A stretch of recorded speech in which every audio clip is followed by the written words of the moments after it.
Hi friends, ద్వారా MCS బ్లాగ్కి స్వాగతం. ఎలా ఉన్నారు ఫ్రెండ్స్? బాగున్నారా? మీరు బాగున్నారు అనుకున్నాను. నేను బాగున్నాను. చాలా రోజుల తర్వాత ఒక న్యూ ఐ స్టిక్ హౌస్ మీ ముందుకు తీసుకొచ్చాను ఫ్రెండ్స్. కొంచెం లేట్ అయింది. ఇది చాలా మటుకు ఐ స్టిక్ హౌస్ లైట్లు కూడా లోపలే ఫిక్స్ చేశాను, బయటికి కనపడకుండానే. లైటింగ్ అంతా లోపలే ఉంది. చూడండి, లైటింగ్ కూడా ఈ ఎడ్జ్లకి వచ్చింది ఫ్రెండ్స్. ఒకసారి చూడండి, లైటింగ్స్ కూడా కింద అరేంజ్ చేసేది. దీన్ని వైరింగ్ అంతా కూడా లోపలే ఉంది. చూసారా? ప్లగ్ కూడా మీకు బయటికి కనిపిస్తుంది. వైరింగ్ అంతా కూడా లోపలే ఉంది. ఇది నైట్ టైం కూడా ఒకసారి నైట్ టైం ఆన్ చేసుకుని చూస్తే ఎంత బాగుంటుందో.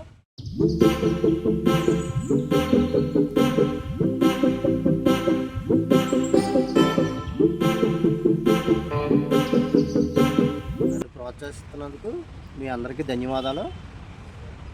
హౌస్ మీకు నచ్చిందా? ఎలాగుందో కామెంట్ రూపంలో మాకు తెలియపరచండి. మరెన్నో వీడియోస్ కోసం మన ఛానల్ని please like and share, subscribe. Thank you.